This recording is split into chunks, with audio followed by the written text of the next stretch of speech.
M0 WDV M0 JCF. That's a lot better then. So I think you said something about plugging an aerial in. So I presume maybe you didn't have a correct aerial in the first instance. Yeah, copying you very well now on a brand new radio that I've tried for the first time. Do you want a QSY? I'm not sure what's free. Should we try 550? Yeah, okay, 550. See you there, M0 JCF QSY. Is this frequency in use, M0WDV? Nothing heard from my side. M0 WDV M0 JCF. Looks like we're all clear here, Mark. Yeah, so I've just put a brand new radio in the car. It's a Yaesu FT2980. The last one I got was some Chinese crap that had just gone pop, and I decided, okay, instead of getting something that tries to do everything and doesn't do it very well, I thought, right, the only thing I use in the car is 2 meters, so I thought I'll get a dedicated 2 meter rig, and so I got this thing, which is pretty reasonable. It goes up to 80 watts, and it's supposed to have a good receiver, and yeah, you're coming through very clear on it. How am I doing? I'm on narrow deviation, so not sure how this will be. I can experiment with the wide deviation. Back to you, M0 JCF, M0 WDV. Here, M0 WDV M0 JCF. Okay, from the beginning, I was talking to you on a dummy load. What happened? Okay, I've got my TS-700, my old analog multi-mode 2 meter rig. I've got it up for sale, and I wanted to just make sure that it all worked before, you know, if somebody makes a bid on it and then all of a sudden it don't work. So what I did, I just wanted to transmit into a dummy load, make sure it was on frequency, blah, blah, blah. Then I thought I'll put a call out on FM and see what happens. And as I started transmitting, excuse me, as I started transmitting, I suddenly realised, oh, I'm on a dummy load. So I unkeyed, thinking, right, where's the aerial cable hanging in the garage? And then I heard you come back to me, and I thought to myself, excuse me, hiccups now. I thought, oh, I wonder if I can talk to you on it. But of course, it's one of my homemade dummy loads. Do you remember I bought one up the club and I showed you my little homemade dummy load? Well, it was on that. It wasn't in the tin, so that the cover was off. So I knew it was probably radiating. And I have spoke to both Frank, G0FDP, and I've spoke to Dave, G6NRH, on a dummy load on a small TR-700 or something like that. Anyway, it's by the by. So anyway, I finally got it all plugged in, and as I say, yeah, I'm just making sure that it works, because well, you know how it is. You sell things to people that take you on face value, and I just wanted to prove it in a video, you know, that it works. But as regards your well, your signal's very good, but the narrow deviation, it is a little bit, tiny bit scratchy. It's not as nice as I would expect from you where you are on the radio that you've got. It isn't crisp. But then saying that, I am using a radio that's probably 45 years old or more, and it's analog as well. Now, as far as I know, I'm pretty much on 550, you know, as near as damn it with my eyeballs, I'm on 550. So I wonder if you just want to try switch into a wider deviation and see how you come across there. Back to you, M0 WDV, M0 JCF.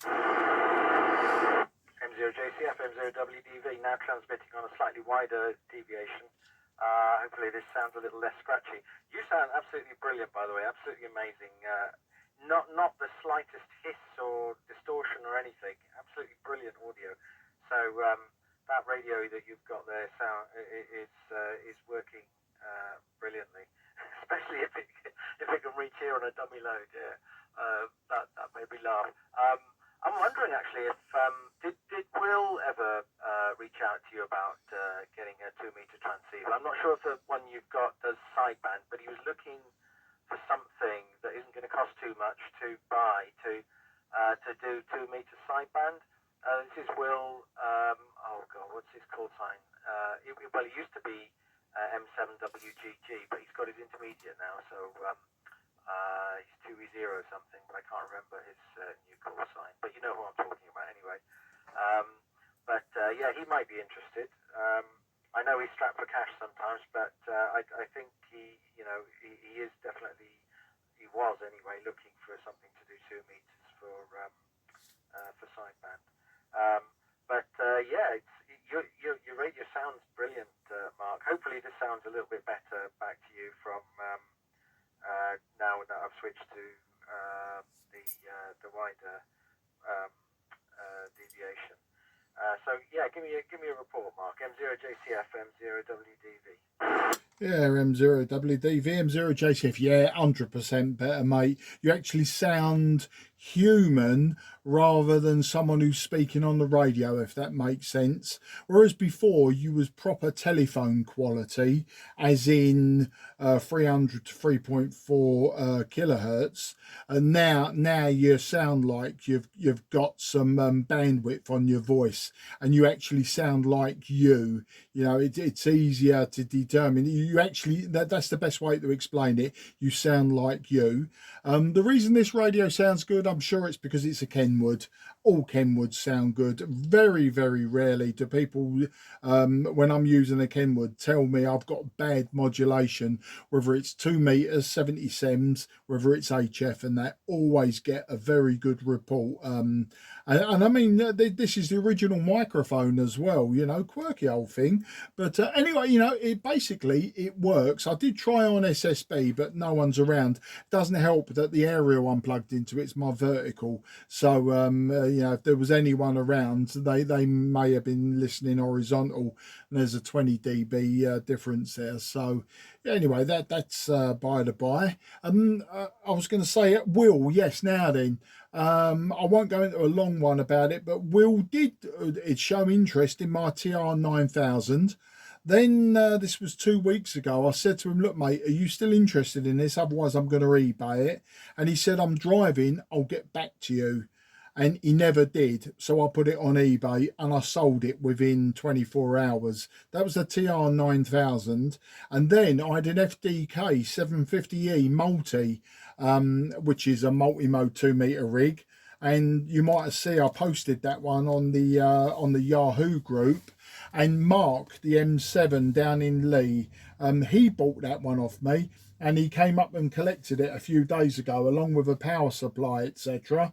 And I haven't heard anything from Will, so I just assumed he wasn't in the market. This one I've put on the various Facebook groups, and I've said to people basically, you know, it's there to the end of the day. If you want it, you can have it for 90 quid. Otherwise, you know, it's going on eBay, and it'll go on eBay this evening if no one takes me up on it. The reason it'll be this evening is I'm at Santa Pod tomorrow with my eldest daughter. We're going to watch a bit of drag racing, catch up with some old friends that I used to race with and that. So I ain't really got time for eBaying tomorrow. And what I do is every 2 weeks I'll get that offer from eBay to, you know, like list something for 80% off sellers fees. So I always list my stuff every 2 weeks. Hence, the TR-9000 was on eBay 2 weeks ago. Yeah, you know me, I'm a bit mercenary and a bit tight like that. I like to make every penny in my pocket and not eBay's pocket. But that sort of pretty much answers all the questions. The next question I got for you was, did you have SSB capability on that particular radio? I don't know it off the top of my head. Or is it just FM only? Back to you there, Dev. Yeah, it's FM only, unfortunately, Mark. It would have been nice if I could have got something sort of suitable for the car. I mean, I do have an 857, but that's overkill, really, for the car. So this is a bit of a compromise because it's FM only. But I decided, because my last radio was one of these TYT 9800s or 8900. I can't remember which way the 8 and the 9 is. Anyway, it's the knockoff of the Yaesu 4-band one. And it just literally stopped receiving. I mean, something's gone wrong. I haven't taken the lid off it yet. I will have a go at trying to fix it. But it had other problems as well. There was I kept hearing Radio 4 on 145.5, so it was like bleeding through. So it basically wasn't really terribly happy with the quality of it. So I thought, well, instead of just trying to get something that does everything, I'll just get the one mode and the one band that I use predominantly in the car is 2 meters on FM. So I'll get something that's really good at that, and hence this little Yaesu. Sounds very exciting, the drag racing. Hope you enjoy that tomorrow, Mark. What I might do is I might just drop a message to Will just to say that you have got a 2 meter radio on presumably Facebook Marketplace, and for him to reach out to you directly on there if he's interested. Just to nudge him on it, because I know he sometimes he's quite busy. He works long hours and things, and he's not always available and doesn't always respond very quickly to things. But it might be worth I'll just drop him a message if you don't mind. I'll mention that you're looking for 90 quid, and he's got till the end of the day, and that's up to him then whether he responds or not. But yes, unfortunately I can't help you with testing the sideband from the car. I can go back in the house and do a little test for you if you want. Happy to do that, Mark. You just have to give you a few minutes to relocate myself. Back to you, M0JCF, M0WDV. Okay then, mate. Well, listen, very kind of you to let Will know. Will, obviously I've got his WhatsApp, I've got his phone number and that. But it's you get a lot of people ducking and diving nowadays, and like with the best intentions, they say yeah, and then the next minute circumstances have changed, and sometimes they just go quiet. So I've got no problems with that whatsoever. As I say, I put it on eBay and it sold instantly. It was just it was as easy as that, and it went for 85 quid. That was cheap for a TR-9000. It's the one that sounded like a kettle boiling both ways on receive and transmit, and that gradually over time got better and better the more I used it. So I'm taking the capacitors probably reformed in that, and funnily enough, on exactly the same day that I sold it, I bought another one. I bought another TR-9000, and I was using it this week, and I thought to myself, do you know what, I've got so many old radios at the moment that I'm just not using, especially 2 meter band, so I've got me dual bander Kenwood FM, which I'm hanging on to. I'm not going to sell that one. The TM-731E. I've got the TR-9000 that works okay, FM and SSB, so I'm going to hang on to that. And I don't know if you've been keeping up with my videos, I've now got an FT757GX. I know it's not 2 meters, but I've had about 5 or 6 of them now, and I bought this one on eBay. It was slightly off frequency, it was slightly deaf on receive, there was a number of things, and it needed a whole bucket of diodes, Schottky diodes being replaced and that. And I've got a friend that lives down Gillingham way, Rob, and he really knows his stuff, and I said, here you go, Rob, look, I can't be bothered to muck about with this one with replacing diodes and that. If you want the work, here it is, but at the same time, can you align it and that? I've been using it off frequency and just compensating. So I gave it to him, and he did all the work. And in what happened then is it then started showing up faults, other faults that you didn't know about. There was dry joints, there was all sorts of issues with it, and he just went through it and through it and through it. And I've been using it this morning. I worked 5 countries this morning in about 20 minutes. I worked the 4 Uniform 1 Alpha. They're the United Nations out of Austria. I worked them, worked Italy, worked Spain, a few out of Spain, Croatia. And then I had one, he was an HB9, so he was mobile. Gregory was mobile. heading towards the French border. And as he crossed over the border, he changed his call sign from HB9 to Foxtrot 4. So that was quite good. He was really quite excited by all of that. And he kept telling me, I'm going across the border. I'm across the border. I'm now in France. I'm no longer in Switzerland. I'm across the border. And yeah, we had a bit of well, I'll put the videos are already on YouTube. So I've been using this radio. What it is all my nice, more modern radios like the IC 7300 and the what's the other one? The TS-800 and that's all in my loft. And down in the garage is where I've got all the big old valve stuff, the big heavyweights, the hybrids and that I'm restoring.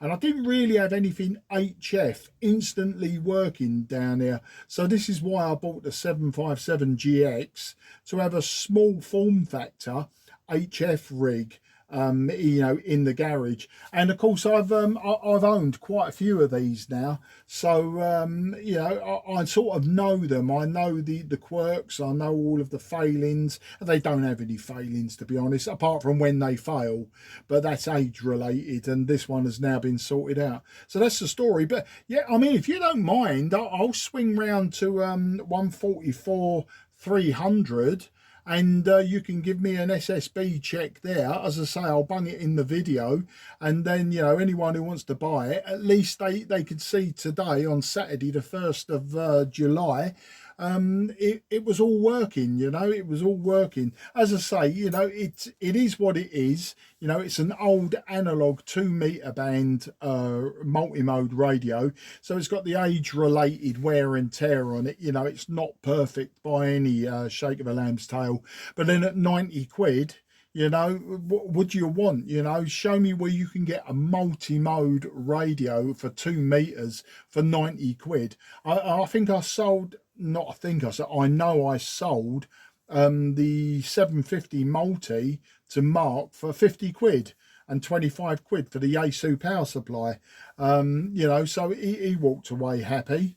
You know, once again, an old radio, you expect things to have their quirks and trials and tribulations, but he wanted it. And you know, he came here, he had a look, you know, we had a go on it, we spoke to someone on FM and SSB, and he was happy. So anyway, I think that was a long enough over to get your ear rolls round. I'll hand it back to you, and then I'll let you dive indoors, and I'll wait for you on 144 300, or as near as I can. So if you call, and I'll tune to you, just in case me dial's a little bit out, but it should be okay.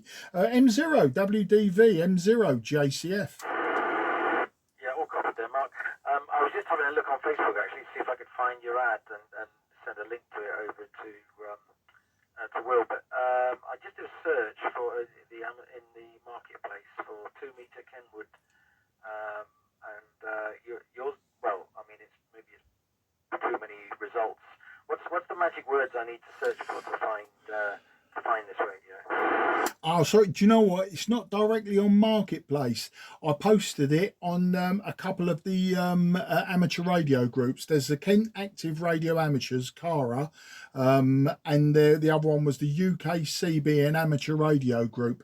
I've been with both groups for donkey's years, and that's where I posted them. So not directly on Marketplace yet, only because, you know, I'll sell it to the people that sort of know me and have got used to who I am, what I do and that. And if not, I'll bung it on eBay, and then I'll post a link to eBay. So no, sorry, mate, it isn't directly on Marketplace. Back to you. Oh, fair enough. Yeah, okay, no worries. Yeah, okay. All right, I'll pop indoors then and go to the sidebank calling frequency. Just give me a few minutes. I'll talk to you shortly then, Mark. This is M0WDV now going QRT on this frequency. Yeah, cheers for that. I really do appreciate that. I'll stop my video now and I'll start it again. Then I'll join them together. I'll put them on YouTube, and you could maybe show Will the YouTube link, seeing as I think you might be one of my subscribers. Hi there, M0 JCF is going to QSY to 144 300 upper sideband. This frequency is clear for use.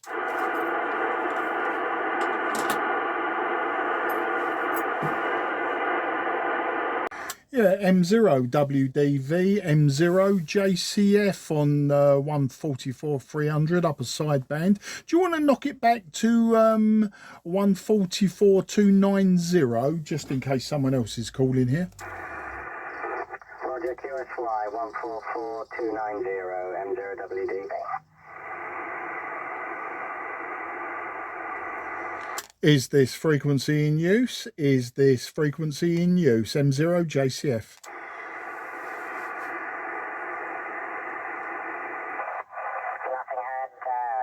Nothing heard on this side, Mark. M0JCF, M0WDV. Okay, there. Well, there I'm receiving you very nice 5 and 9 plus as you would expect, and going by my eyes, I am as near as my eyeballs will let me go on on an analog dial. I did have to tune you in very slightly. It was a little bit Donald Ducky, but just wondering. I'm assuming you've got a digital display there. What are you seeing me actually on? Back to you. Actually, because I can actually see a very faint carrier. You know, it's not being 100% totally suppressed. Which is not unexpected for I guess an old radio. I see a little bit of splash. Much wider band, much wider transmission than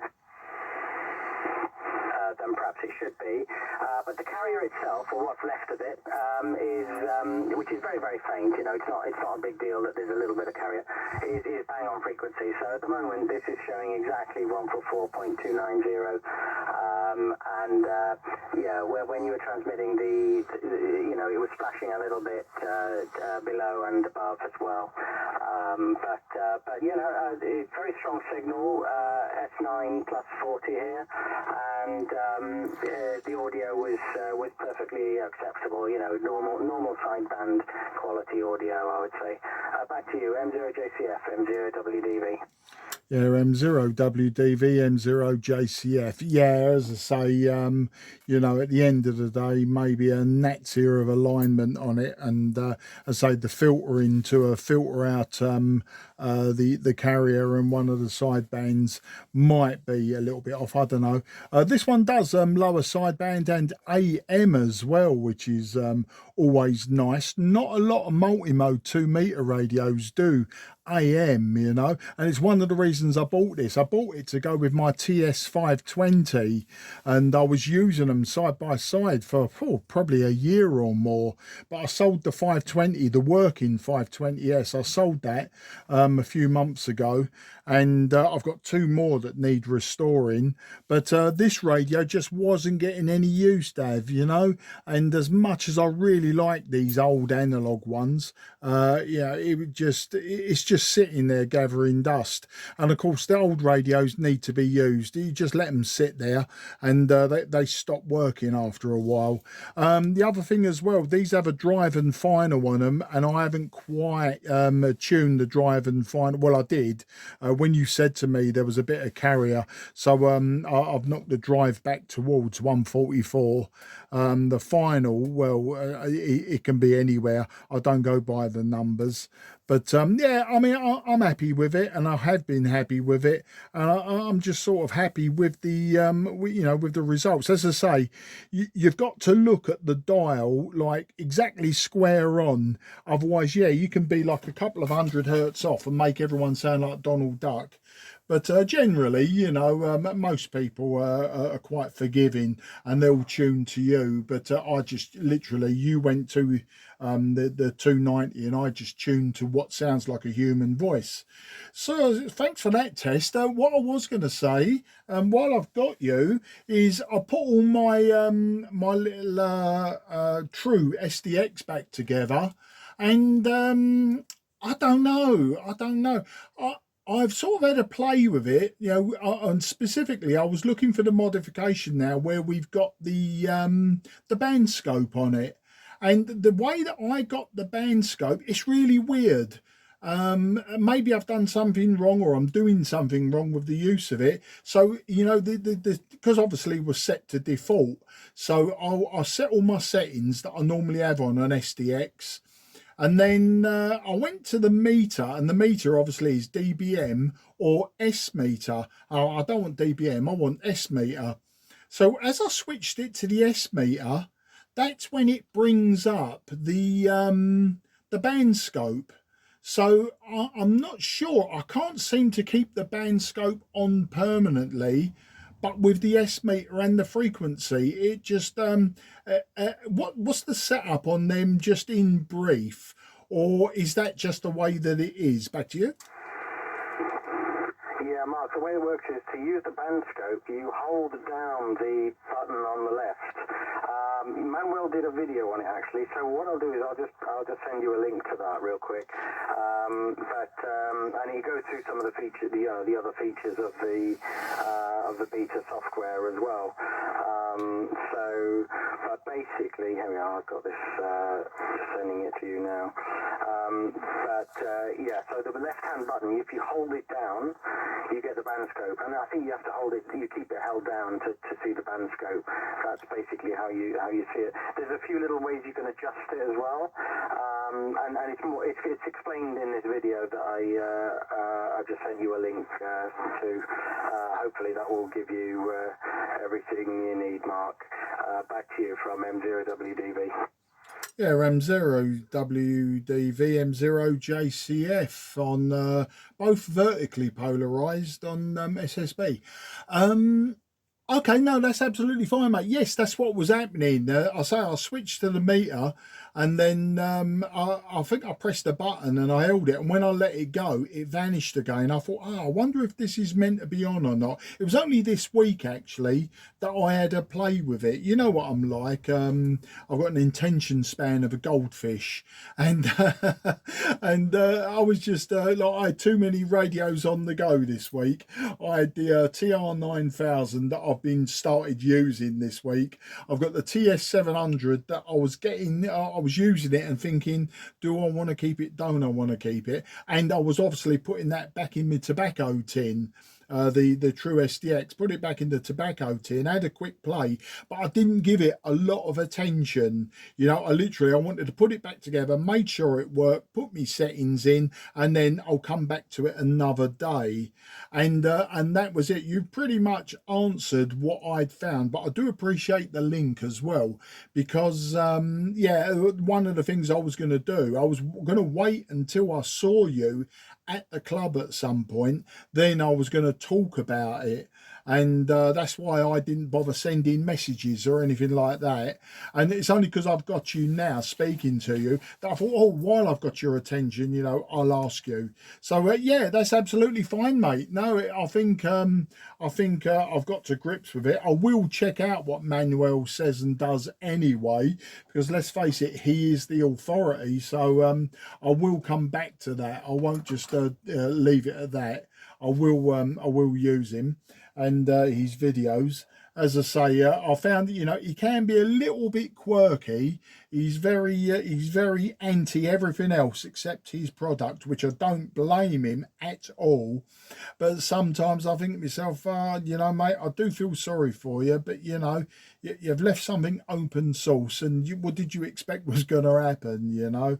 So I get sort of quite dismissive then, but rightly or wrongly. So anyway, I think we can call that a test. I don't know. Do you want to try AM? We can stay on this frequency. I wouldn't imagine for 1 second we're going to tread on anyone's toes. We can go to AM and just see what the AM sounds like. Back to you. Yep, sure, let's do it. I'm switching to AM now, so I'm on AM. Hopefully you can still on sideband, and if you switch to AM, you can hopefully hear me fully on amplitude modulation. 1, 2, 3, 4, 5, 5, 4, 3, 2, 1 from M0WDV. Are you receiving me on AM, Mark? M0JCF, M0WDV. Yeah, M0WDV, M0JCF. Yeah, absolutely stonking audio on AM. You was perfect on SSB. You switched over, and it still sounded like you was perfectly on SSB. So I'm on AM now. I'm just wondering what I sound like. Back to you. Yeah, you sounded great. You're a couple of kilohertz high, strangely enough. but but apart from that, it was sounding very good. Not studio quality, but as it's basically good AM, similar to the quality we typically get on our top band nets when we do in AM.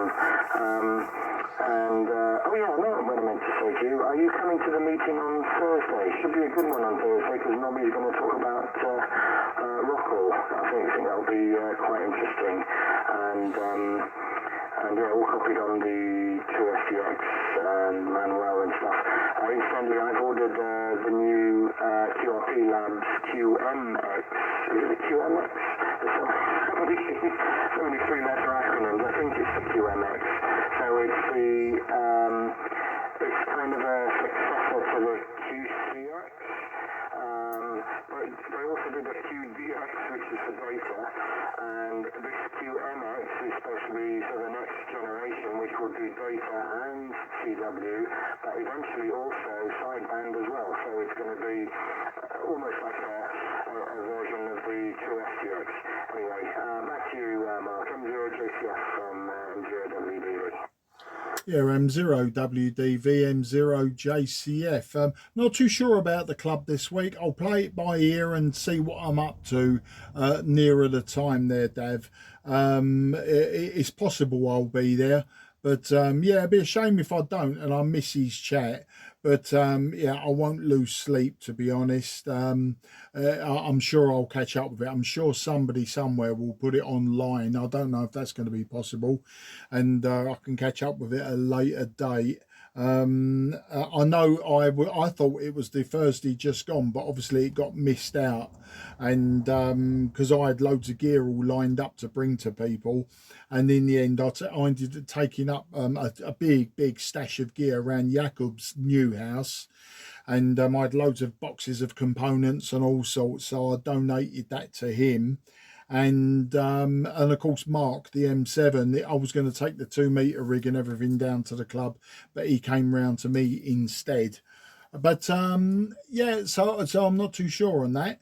And what was the other thing? Oh, no, I didn't know about that radio. I've been a little bit out of touch with QRP Labs as it goes. I haven't finished building my Ultimate 3S Whisper.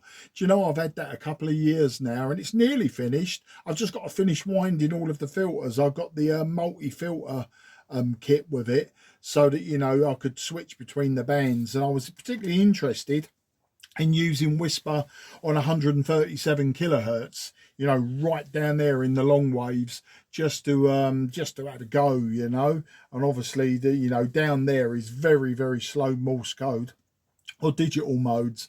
So I thought to myself, I can't be bothered with that. I'll just go for a bit of Whisper. And I've done a few of the bands, 5 bands, but or is it 6 bands when you add the filter kit? But anyway, I haven't got around to finishing it, but I'm actually you piqued me interest on that particular radio. It'd be nice because I'm SSB. I know you've embraced the CW, but I just haven't got round to it yet. But that will be a project for another day. But yes, I will actually go to their website and check that one out, because if they're making an SSB version of the QCX, I've got a QCX. I got it brand spanking new, never been built. I actually bought it off of someone, so it's an older version, but I got the case and everything with it. The case is still wrapped in the cellophane, the protective cellophane, and the rest of the kit is just sitting there waiting to be soldered together. But having said that, I've got that GQRP club's 80-meter rig, the SSB rig that I haven't finished building yet. So I've got to get on and do that one. And then I've got my micro BITX, or is it the SB? No, it's the micro BITX HF transceiver that I bought from India. A couple of years ago now. And do you know what? I think I've only ever used it once. I just got too many of these half-assed unfinished projects hanging around. So I think I really got to get my finger out before I start buying any more. And one of the reasons as well for selling off some of this kit. And let's go back to SSB just in case somebody's listening and getting all perplexed. Back to you. just want to see if this sounds any better because I've just come up to your frequency because as I say you were like 2 kilohertz higher, so I've come up 2 kilohertz higher as well. So on AM to match where your carrier was. I don't know if that sounds any better from your side, Mark. Back to you. Do you know what? No, it doesn't. You sound a little bit more muffled. You know, you don't sound as crisp as it was before. But then once again, that could just be many variables, you know, the radios, the speakers, the frequency. You know, there could be many reasons why you don't, to me, sound as crisp. Back to you. Okay, right. I'm switching back to sideband now and then going back to 290. Yeah, M0 WDV, M0 JCF back on SSB. Yep, got you there, Mark, from M0WDB, and you're all copied on the half-built kit, so I know what it's like. I've got a lot of half-built things as well. And with regard to the QMX, just to warn you, it's not sideband yet. That's going to be a software upgrade, probably. So, you know, he's designed it with sideband in mind. He's put a microphone on it, and but as it comes out of the box at the moment, it's for CW and data modes with the hope or promise of sideband eventually for as a sort of software upgrade. So just warning you in case you're you know don't buy on the assumption that you will definitely have sideband on it. Yeah. So back to you. M0JCF, M0WDV. Yeah, M0 WDV, M0 JCF. No, I won't be buying it anytime soon, but it's nice to have that option. I tell you what I might be buying, and I know I'm shooting myself in the foot here, I might be buying a US produced kit. It's AM 80 meter. It might be multi-band, but it might just be 80 meters. I can't remember. But once again, it's a kit. But they don't ship to the UK. Now, I've got a friend who lives in Florida, and I'm going to Florida in October. So what I might do, well, I've asked him, you know, is it okay? I've done this before. If I buy this kit and have it shipped to your house, and then I'll come and collect it. And he said that's okay. But once again, I'm thinking to myself, oh, I'm buying another kit that I won't finish. So I don't know yet. I think, you know, one of the reasons I wanted it is because it's unobtainable in this country. You know, it is US market. They only ship to the US and Canada. So, you know, and I thought to myself, do you know what? I might have one of them for the future. I don't know yet. I haven't decided on that one. I've forgotten the name of it now, but I've got it all stashed away somewhere. And there was something else I was going to say. Well, you know me, digital modes and CW, I don't do either. I'm not against them. I'm not anti them or anything like that. I just got too many other things going on to be worrying about, you know, modes and stuff like that. I say the CW, I've got a key, I've got a straight key and everything that I've had since I was an M6, and I was learning CW back in the 70s when I took and failed the RAE in 1978. I was you know, I wanted to get straight into HF, so I was learning the CW, probably putting more effort into me learning the CW than I did the technical stuff for the RAE as it was then, the City and Guilds, you know, written papers. So I don't know. And that was the other thing, talking of the RAE, but not. I see the Ofcom are going into this deregulation of everything and anything, and you know, there was all this talk about, you know, 1 kilowatt for the UK, etc. And I don't know, I'm a little bit against that. I'm okay with them raising the power, but it needs to be raised a fair amount, I think, for the foundation and intermediate. But a kilowatt, do we need? I know people saying, well, it's not mandatory, you don't have to use a kilowatt. We know what people are like.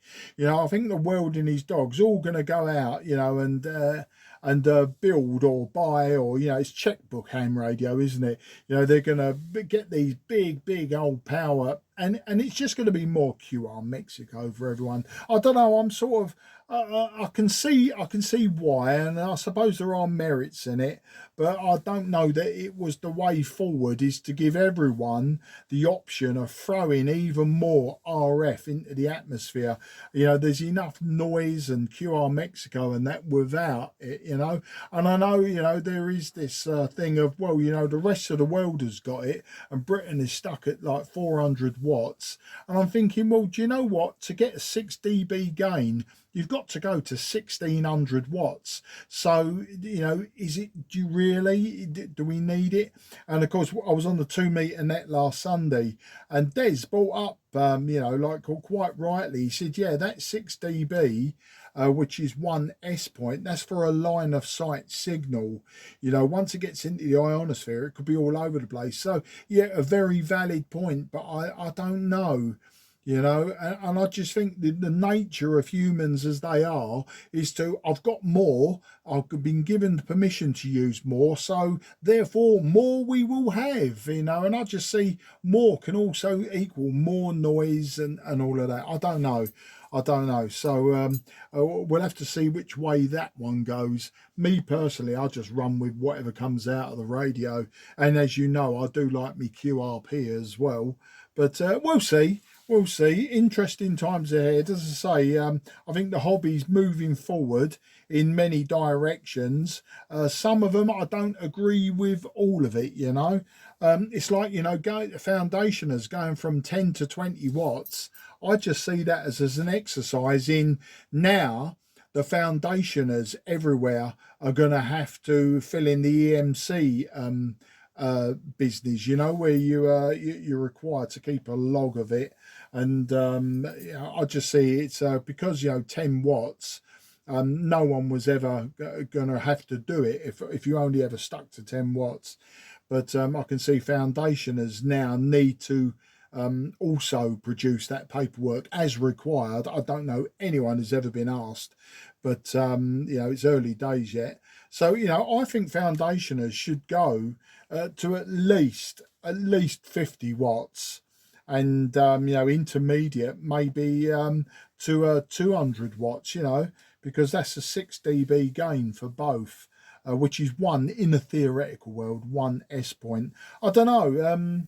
It's just I like to have a moan, I suppose, and that's what it is. Back to you. Yeah, it's all very interesting, Mark. I mean, with regard to the power, for me, it's a moot point. I can't go above 100 watts here anyway, because I've done my electromagnetic field calculations, and anything above 100 watts, and I will start encroaching on the neighbours. So, and actually, as I understand it with the rules, even if you're using a handheld or you've just got 5 watts, technically you're still supposed to go through the motions of checking the EMF to prove that it is, to show that you've validated that it is less than 10 watts. Because, I mean, I suppose theoretically, if you had a high gain aerial, you had a microwave dish or something, even if you were transmitting a fraction of a watt, if you had a big, high gain aerial, you could still be potentially need to consider the electromagnetic field implications. But yeah, I mean, certainly for me, and I would imagine for most urban homes, you couldn't even get, you'd be lucky if you'd be able to get a couple of 100 watts without your sort of near field radiation, unless you live on a farm or something. You wouldn't be able to do it anyway. So it's all, I think it's probably a moot point. If you're out in the middle of nowhere, and or your antenna is maybe 30 meters up in the air, then fine, perhaps. But typical semi-detached garden plot, and with a long wire, and you couldn't do that. For sure, there's no way you could do a kilowatt. So I think that's going to be the limiting factor. Personally, anyway, I'm certainly not going to be able to go above 100 watts. So it's all pretty immaterial for me. So that's yeah. I mean, some of the other rules are kind of weird. One of the ones that I think could be problematic is the making the regional locator optional. As I understand it, there is a precedent for this already in America, where some call signs, it used to be the case that US call signs, you'd be able to know whether it's Puerto Rico or Hawaii. You know, the DX entities were all distinguishable from the call sign, but then at some point in the past they changed that, so now you can't actually tell. So that precedent has already been broken. So, but it is nice to be able to know that if you're talking to a Mike whiskey station or a Golf whiskey station, that you know that it's a Wales DX entity, for example, etc. So that the fact that becomes optional, to me, it sounds like a backward step. You know, some of the other ideas are forward steps, and but that one to me definitely seems like a backward step. I think it's for Ofcom, maybe it makes things easier for them, but it's not making things easier for for the operating. I don't agree with that one. I think we talked about it in the Cray Valley Committee meeting on Thursday, and that was consensus was that would definitely a backward step. And I think as a committee, as a club committee, we're certainly going to challenge that one with Ofcom. And I think we're going to be soliciting feedback from club members as well, generally, so we can see what people think. Essex Hammer put a questionnaire online, and I think their plan is to, it's not just for their members, it's for anybody generally. If you wanted to contribute to their survey, you could do that, and I think they said that we're going to give the results of that survey as part of their feedback for the consultation as well. So it's interesting stuff. As far as the foundation, going from 10 to 20, I think maybe you could have gone a little bit higher. It seems like at least it's higher than you can do for CB. It used to be the case that you could do 12 watt sideband on CB and only 10 watts sideband on amateur. And now at least they think it's an incentive for them to have a bit more power than they could use on CB, but maybe they could have gone a little bit further on that one. I need to have a proper read through the full. It's quite a long document, but I will take the time. There's a little bit of time. They're giving us a little bit. I think it's September, the deadline, isn't it, for the consultation feedback? But yes, I do plan to read through it all properly and give a sort of a considered opinion on it. And I think as many of us as possible should be doing the same. Really, it's the only way we can get our voice heard is if we not that it necessarily is going to matter. They might just go ahead and do their own thing anyway. But if we don't say anything, then certainly they're not going to hear us. Do plan to have a proper read through, Mark. M0JCF, M0WDV. M0WDV, M0JCF. Yeah, I mean, I have read the document a couple of times, not all the way through, but a couple of times, with the view that, I was going to fill out the online questionnaire based on my views. The regional locators, I'm on the fence with that one at the moment. The CB amateur argument for foundationers has always been a bit of a grey area, because CB, it was 10 watts ERP, wasn't it? Which is why you were restricted on the type of antenna, etc. Whereas amateur radio, it's 12. Sorry, it was right. CB 12 watts SSB. But that was ERP as I remember it. Whereas amateur radio, it's 10 watts from the back of the radio. So you could, for instance, my 2 meter beam has got 12 dB gain. So my 10 watts becomes 20, 40, 80, 160 watts ERP. So, I think that was the difference. So, and plus 10 to 12 watts.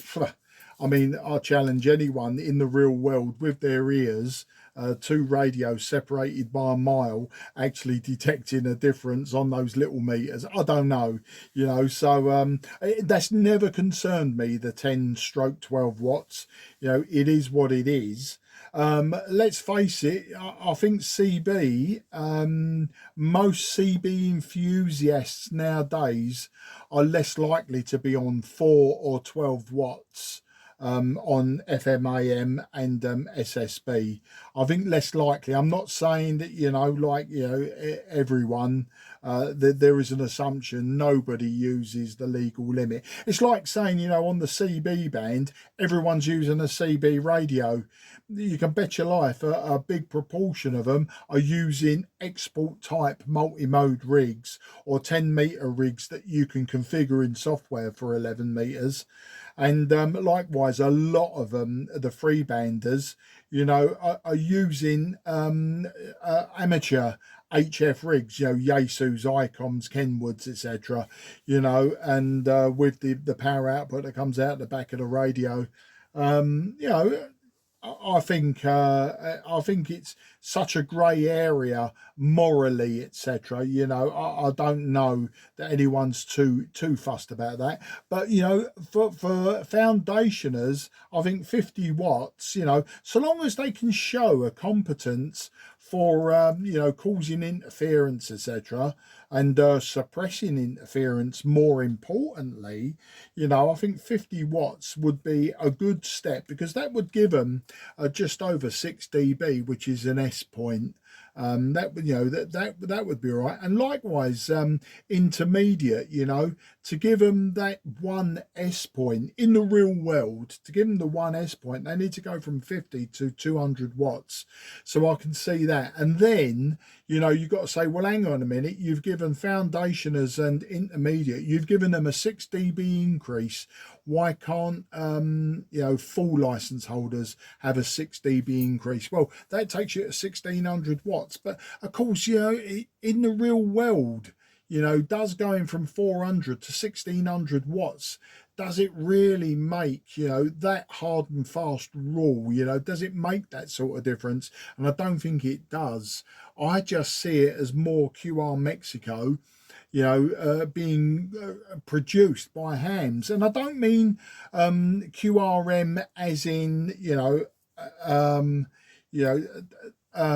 what's the word? Interference because of badly set up amplifiers and that. I mean QRM as in, okay, four hams are on the same frequency.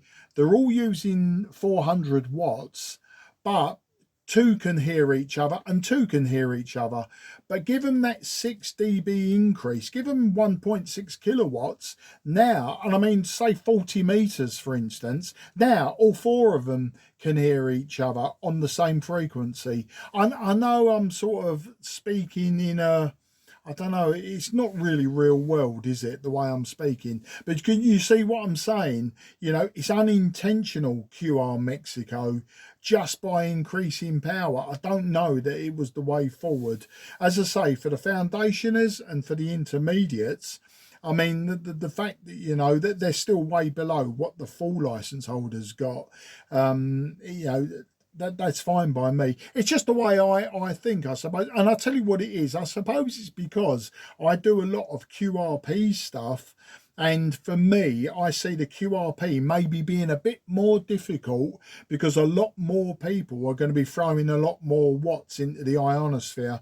As people have pointed out, it's not mandatory. You don't need it. But, it's like having a car that does more than the maximum speed limit in this country, and the fact that a hell of a lot of people do more than the maximum speed limit in this country, they know they shouldn't, but they do it anyway. It's a chance you take. And I think that's how it is with with radio power. You don't have to use it, but if it's there and everyone else is, therefore I will. I don't know, or maybe I'm just I've got it all wrong, and I'm being disingenuous to human beings. M0 WDV M0 JCF.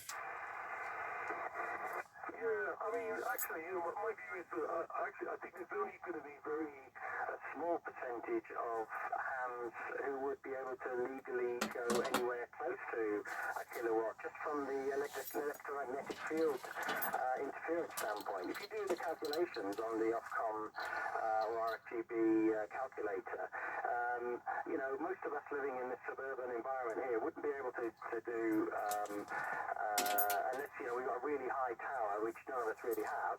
So I think it's going to be only a small percentage of us who will be able to go up to a kilowatt anyway, or even up to 400 watts for that matter.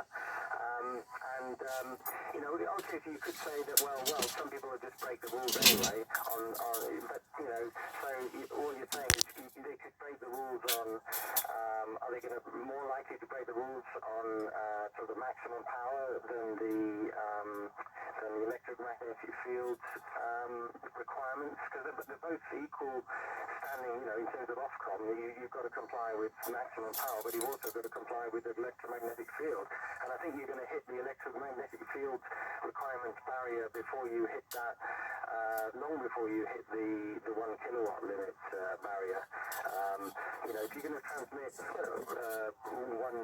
kilowatt, I think you're going to be breaking the rules anyway. So if you're a rule breaker, you probably, nothing's going to stop you whacking up the power on your amplifier anyway. But if you're a rule complier, then you're not going to go anywhere near it. You wouldn't be able to. That's my view. I think it's kind of immaterial. I think a number of people who will practically be able to go up to that. It'll be special stations with tall masts and who can keep the electromagnetic field well away from the public. They're the only people who will be able to transmit that kind of power. So personally, I don't see it as being a big problem. And I think most hams are not rule breakers. They will be doing their EMF calculations now that, it's compulsory, and they'll be making sure that they stick to the power that they can without frying their neighbours. So yeah, personally, I don't think it's going to be a problem, Mark. M0JCF and 0WD. RM0WDV M0JCF. Do you know what? You're probably right. But I actually got accused on one of the the Facebook groups that I'm in. I actually got accused a week ago of living under a rock. Because, I actually said, that was it. Their statement was most hams use more than 400 watts anyway. That blanket statement. Most hams use more than 400 watts anyway. And my reply was, I don't know any hams that actually have more than 600 watts on tap. I don't really know any hams that use 400 watts plus, and basically, I was saying, I think, it might be a moot point because, as you say, it's checkbook ham radio when you're at those power levels, the stuff is not cheap. But then again, we've got people that have got 3,000 quid radios, the IC 7610 type of affair, that literally sit on 27 megahertz with it, and so I suppose there are checkbook hams that are quite happy to throw as much money at their hobby as possible. And I suppose I've seen it in many hobbies that I've been in, drag racing being one of them. But anyway, I've lost the thread of my point now. Oh no, that was it. I got accused of living under a rock because when I said no, I don't think a lot of hams are. Oh, that was it. His statement was most hams are using over a kilowatt anyway. That was it. That was the statement. Most hams use over a kilowatt anyway. And I actually said, where is your data on that? I'd like to see the figures, that makes you make that statement. His reply was he doesn't have the data, but if I think otherwise, I must be living under a rock. So there you go. That's the sort of sometimes the mentality you're also dealing with, Dav, is people have got it in their heads. I mean, I've heard it's such a cliche so many times. Most 11-meter operators know more than most hams nowadays anyway. That's one that I get thrown at me a couple of times a year, and I always say, where did you get those figures from? I'm interested. Yeah, I'm interested where you get the figures that most freebanders actually know more than most hams, but you never get the data. And then the other one is oh, that's it, most freebanders have better radio etiquette than hams. And I always say, all right, let's go to 27555 now and listen to that, shall we? And there's music, there's sirens, there's donkey noises, there's all sorts going on. And I say, right, now go to the 2-meter band calling frequency and see if we get the same. And you know, yes, you do get people messing about, and you do get people messing up repeaters and stuff, but generally, you know, not to the extent. But that's my point is I get these old cliches thrown at me quite often, and they are just hearsay. You know, it's like, you know, when you always get it. I'm not going to take my license because most of the old G stations never want to talk to foundationers anyway. Well, that's not true. That's not true at all. In my experience, not true at all. I've, you know, in over 10,000 documented QSOs, I don't think I could even count on one hand, maybe on top band, on a certain top band net. I've been not ignored so much, but, you know, the comments coming back when I've tried to break into a certain net, it's been very much of the, look, mate, we're a little group here and we don't want to talk to you. And you think, fair enough, okay, I'll move on. It's not a problem. But generally, you know, there's so many cliches bounced around. Anyway, listen, we're sort of, or it's me rather, I'm sort of going off on so many tangents now, and I only turn the radio on just to prove that it works. And let's just look at the camera now. Well, we've been at this one for, what's that, 42 minutes on SSB stroke AM, back to SSB, and then whatever we had on FM prior to that. So probably well over an hour, Dav, to do what should be a 3-second test. But I'm going to put it all up on YouTube anyway. I'll link the two videos into one, and then I'll put them up on YouTube because, you know, that's what I do. I mean, my YouTube channel originally was just storage space, freebie storage space for big video files involving me just using AM radio. And I've got something like over 700 subscribers and I don't know, about 450 videos posted up and that. And I'm very, very, very surprised that people go to my YouTube channel and subscribe to basically what is an Englishman just talking. You know, talking the talk and not overly knowledgeable on the subject and all of that. And I find it quite interesting that, you know, I've got that many subscribers. So that's why now part of me is sort of keeping it going. Is, you know, it's gone beyond just storage for my own personal videos. I'm now seem to be producing content for other people to come and watch. I find it quite amazing. But then saying that, you know, I used to run an internet radio show with my mate. In fact, we're starting it up again. We're starting Waxing Lyrical back up. And it was a once a week 2-hour show. We were sponsored and everything. We actually had sponsorship. We had a telephone line. We had Skype line. You know, we had online chat rooms, live chat rooms during the show and that. And I suppose, you know, I shouldn't be surprised that people want to listen to me rabbiting on, which is what I'm doing now. So I'm going to say goodbye for now, Dave. I'm going to let you have your Saturday back. One of my daughters is at a festival up in Manchester. She's back tomorrow. My other daughter has gone out with some friends for the afternoon, as I say, and then I'm up at Santa Pod tomorrow. I haven't been to Santa Pod since before the pandemic, and as I say, during the pandemic, obviously there was no drag racing, but I'm going to go up there and catch up with a few old faces that have carried on drag racing.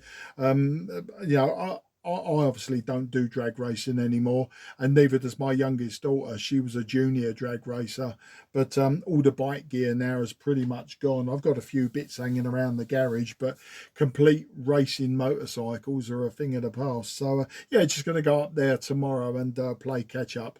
So I've rambled on and rambled on and rambled on, and I'm sure you're dancing around now thinking I've got things to do. So I'll say goodbye anyway, and if you're on this Sunday morning 2-meter net tomorrow, say hello to everyone. Obviously I won't be on it because I'll be up in the Midlands. And on that, I'll say bye-bye for now before I think of something else to tell you. Back to you for any finals there, Dav. DM0 WDV M0 JCF. Yeah, all copy there, Mark. And yeah, do enjoy the drag racing tomorrow. I'll go back out to the car now and finish off the installation of my radio. I mean, basically, when I heard you call, I just finished sort of wiring it up and decided to switch it on, and I haven't sort of tidied away the cables and stuff yet, so I'll be going back to do that. But yeah, and in terms of the stuff you were saying, it's unfortunate, you know, some people online feel they can, you know, throw abuse at people, but I think I definitely agree with your standpoint that for the most part, I think radio hams are a polite, welcoming bunch, and you know, will more likely go out of their way to speak to new licensees like M7s rather than try and avoid them, and you know, courteous and very helpful, certainly in my experience anyway. You know, I've been doing this 2 years, and I've certainly found that to be the case.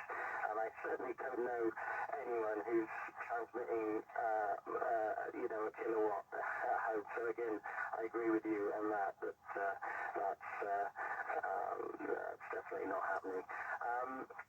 So with that, yeah, I'll say 7 threes. It's been a pleasure speaking to you, Mark, and maybe I'll see you at the club meeting on Thursday, maybe not, but either way, have a good drag race, you know, enjoy tomorrow, and all the best to you. 7 threes from M0WDV.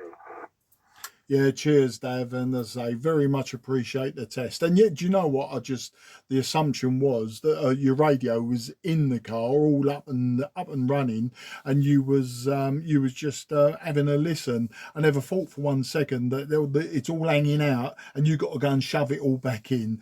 Okay, this is M0 JCF in southeast of England, going QRT. This frequency is clear for use.